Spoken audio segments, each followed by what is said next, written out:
Hello everyone, मैं मिथुन सिंह स्वागत करता हूं आप सभी का। आशा करता हूं आप सभी बहुत अच्छे होंगे। बात करेंगे सिद्धू कानू मुर्मू दुमका यूनिवर्सिटी के पीजी सेमेस्टर 1 के प्रीवियस ईयर क्वेश्चन पेपर, यानी कि आप इसे पीजी को आप एमए भी कह सकते हैं। ठीक है, हिस्ट्री का ये पेपर है। पेपर 1 से 4 का जो सिलेबस है टॉपिक वाइज, वो आपको मैं एक ही वीडियो में बता दूंगा ताकि आप पूरे सिलेबस को अच्छे से समझ पाएँ और अपनी तैयारी कर पाएँ।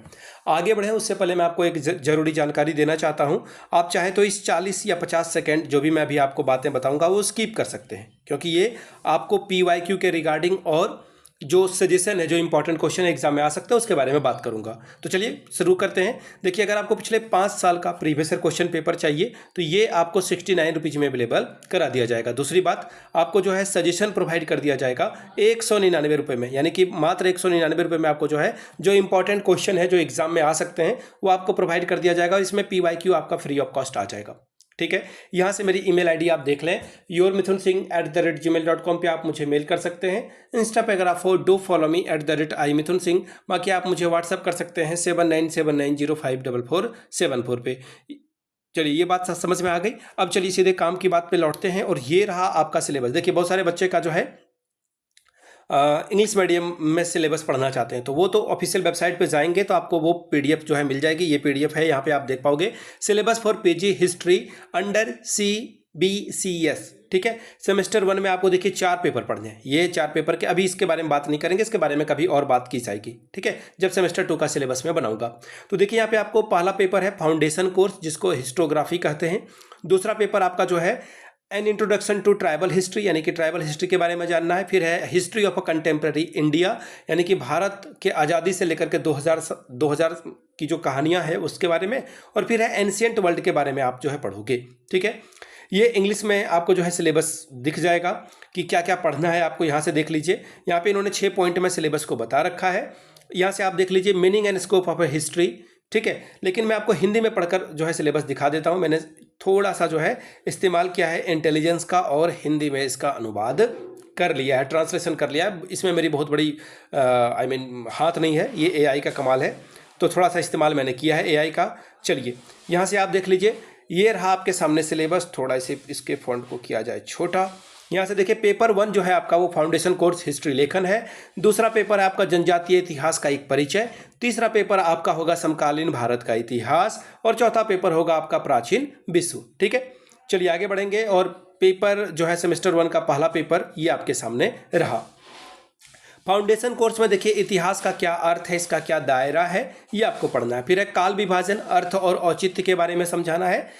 इतिहास में वस्तुनिष्ठता और पूर्वाग्रह के क्या काम है उसके बारे में बात करिए। इतिहास में प्रगति का विचार आपको बताना है। कार्य, कारण, सापेक्षवाद और इतिहासवाद के बारे में बताइए। एक आधुनिक विषय के रूप में इतिहास के विकास का सर्वेक्षण के बारे में बात कीजिए, जिसमें कि ग्रीक रोमन इतिहास लेखन के बारे में बताइए, मध्यकालीन इतिहास लेखन के बारे में बताइए। फिर है इनलाइटमेंट के दौरान इतिहास के बारे में बताना है आपको। फिर है प्रत्यक्षवाद और इतिहास लेखन। 7वां है मार्क्सवाद और इतिहास लेखन। और फिर है उत्तर आधुनिकतावाद और इतिहास लेखन। ये सारे टॉपिक आपको पढ़ने हैं। 7वां देखिए, अंतर विषय के रूप में इतिहास और पुरातत्व का क्या रिश्ता है वो बताएं आप।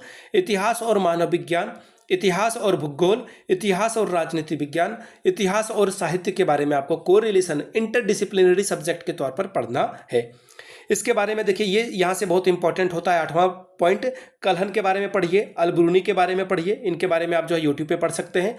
अबुल फजल के बारे में पढ़िए, हेरोडेटस है। फिर है VS स्मिथ, RC मजुमदार, फिर है DD कौशाम्बी। इनके बारे में आपको पढ़ना है। इसके अलावा जो क्षेत्रीय इतिहास है आपका वो पढ़ना है। और इतिहास के विभिन्न दृष्टिकोण का संक्षिप्त अवलोकन आपको करना है। इसके लिए देखिए, किताबें भी रेकमेंड कर दी गई है, इन किताबों को आप पढ़ सकते हैं। ठीक है, चलिए पेपर 2 को देख लेते हैं। जनजातीय इतिहास का एक परिचय, जिसमें आपको क्या पढ़ना है। जनजातीय इतिहास के स्रोत, आप जो जनजाति ट्राइब्स के बारे में पढ़ रहे हो उसका क्या प्रमाण है, क्या सरकारी कागजात में रिपोर्ट वगैरह है वो। मिशनरियों के वृंतांत, गजेटियर और जो मौखिक साहित्य है, लोकगीत, लोक कथाएं, साक्षात्कार और संस्मरण। अगला है विभिन्न शब्दावलियों का अर्थ, अनुसूचित जनजाति, इसके अलावा जनजाति, आदिवासी, स्वदेशी यानी कि मूल निवासी और वनवासी के बारे में आपको पढ़ना है। प्राचीन और मध्यकालीन साहित्य में आदिवासी की अवधारणा।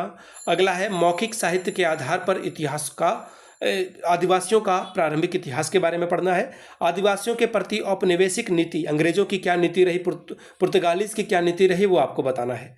पड़ोसी गैर आदिवासी संस्कृति जैसे कि हिंदू धर्म और ईसाई धर्म के संपर्क में आने के बाद आदिवासी का जो संस्कृति है, निरंतरता है और परिवर्तन है, इस पर क्या परिवर्तन आया है, ये आपको लिखना है। इसके अलावा औपनिवेशिक काल में जो जनजातीय विद्रोह हुआ, झारखंड में भी हुआ, अलग अलग जगह पे भी हुए, उसके बारे में लिखना है आपको। राष्ट्रीय आंदोलन में आदिवासी की क्या भूमिका रही थी, वो औपनिवेशिक काल में आदिवासियों के बीच राजनीतिक लामबंदी और संगठनों का निर्माण पढ़ना है आपको। आदिवासी और संविधान का निर्माण के बारे में आपको पढ़ना है। कुछ किताबें आपको रिकमेंड कर दी गई है।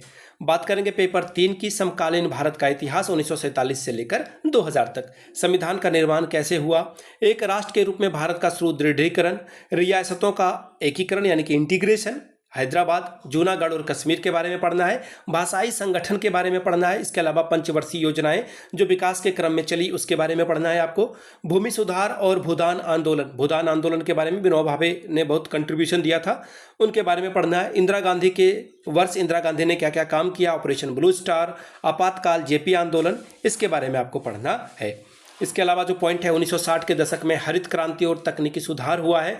गठबंधन की राजनीति का भी उदय हुआ, यानी कि बहुत सारी पार्टियां मिलकर चुनाव लड़ रही है, चुनाव या फिर सरकार बना रही है। राजीव गांधी के वर्ष के बारे में पढ़ना है। फिर अटल बिहारी वाजपेयी के काल को पढ़ना है और नई सहस्त्राब्दी के बारे में पढ़ना है। भारत पाकिस्तान के युद्ध जो कि 1947, 1965, 1971 और 1999 है, इसके बारे में आपको ढंग से पढ़ लेना है। भारत और चीन के बीच 1962 का जो वॉर है वो पढ़ना है आपको। 1991 का जो आर्थिक सुधार है, उस समय पे वित्त मंत्री थे मनमोहन सिंह और प्रधानमंत्री थे बीपी सिंह, उनके बारे में आपको पढ़ना है। अगला है, बीपी सिंह थे या कोई और था, शायद कोई और था, मैं नाम अभी भूल रहा हूँ, उनके बारे में आपको पढ़ना है। अगला है, स्वतंत्रता के बाद आदिवासी और दलित आंदोलन। ठीक है, अब बात करेंगे पेपर 4 की, प्राचीन विश्व के बारे में पढ़ना है। मानव जाति का विकास, पुरा पाषाण और मध्य पाषाण संस्कृति के बारे में पढ़ना है। ठीक है, खाद्य उत्पादन, कृषि और पशुपालन की शुरुआत कैसे हुई, वो आपको पढ़कर जाना था। आगे देखिए, कांस्य युग की सभ्यताएं, अर्थव्यवस्था, समाज, धर्म और राज्य संरचना, जिसमें कि मिस्र आएगा, मेसोपोटामिया, चीन और पूर्वी मध्य सागर। इसमें देखिए कौन सा साम्राज्य पढ़ना है वो भी इन्होंने बता रखा है। इसके अलावा हड़प्पा, वैदिक सभ्यता यानी कि राज्य, समाज और अर्थव्यवस्था के बारे में आपको पढ़ना है। फिर है एथेनियम लोकतंत्र, फिर है रोमन साम्राज्य और फिर है ग्रीक रोमन संस्कृतियाँ, इसके बारे में आपको पढ़कर जाना है। सेमेस्टर 2 के बारे में अलग से जो है एक वीडियो आएगी। फिर से मैं आपको दोहरा दूं, अगर आपको पिछले 5 साल का PYQ चाहिए तो ये आपको 69 में, अगर आपको सजेशन चाहिए तो 199 रुपये में आपको ये प्रोवाइड कर दिया जाएगा। यहाँ से मेरी email ID आप देख लें, yourmithunsingh@gmail.com पे आप मुझे मेल कर सकते हैं। इंस्टा पे अगर आप हो, डू फॉलो मी @imithunsingh। बाकी आप मुझे व्हाट्सअप कर सकते हैं 7979054474 पे। वीडियो को आपने यहाँ तक देखा, प्यार दिया, इसके लिए आप सभी का बहुत बहुत शुक्रिया। Have a good day.